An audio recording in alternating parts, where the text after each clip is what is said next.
కదరా? నీకు ఏబిసిడీలు తెలుసు కదా? తెలుసు. అయితే కళ్ళు మూసుకుని నాలుగిట్లో ఏదో ఒకటి రాసుకుంటూ పోతాం. మన అదృష్టం బాగుండి అవి కరెక్ట్ అయితే పాస్ అయిపోతాం. ఎస్ఎల్ కూడా అయిపోతాం.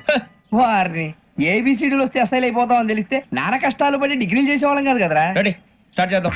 నీ ఇష్టదేమో ఆంజనేయ స్వామి. వేసుకో. నీ ఇష్ట పొలిటీషియన్ వాజ్పేయి. ఏబిసిడీలో రావాలి, నేషనల్ లెవెల్లో కాదు, స్టేట్ లెవెల్లో 7. స్టేట్ అయితే చంద్రబాబు నాయుడు. సిఎస్కో. నీకు ఇష్టం క్రికెటర్ ఎవర్రా? Mister dependable. ఆడేవడరా? ఓ నీ క్రికెట్ లో విజ్ఞాన ప్రదర్శనలో ద్రావిడు. డిఎస్కో.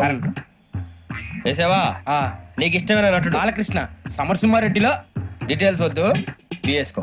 అయిపోయిందిరా, అందులో దీన్నే ఫాలో అవ్వాలి. రాత్రికి ఏబిసిడీలు బాగా బట్టి పట్టండి. అందరూ ఏవే ఆన్సర్లు రాయాలి. మునిగితే అందరూ కలిసి మునుగుదాం. అయినా గురువారం పాటు గురుమేట్ల మీద కూర్చొని రాసింది ఖచ్చితంగా జరుగుతుందని జేసీ గారు చెప్పారు. మన ప్రయత్నం మనం చేద్దాం, మిగిలిన వినాయకుడు వదిలేద్దాం. ఆయన కూడా ఏదో పని ఉండాలి కదా.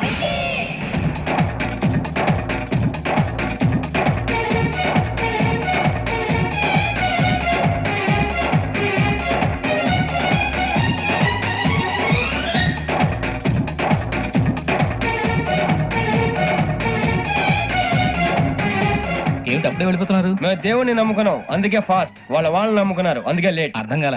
మా కాన్సెప్ట్ నీకు అర్థమైతే గుండా సత్తావు. వస్తా.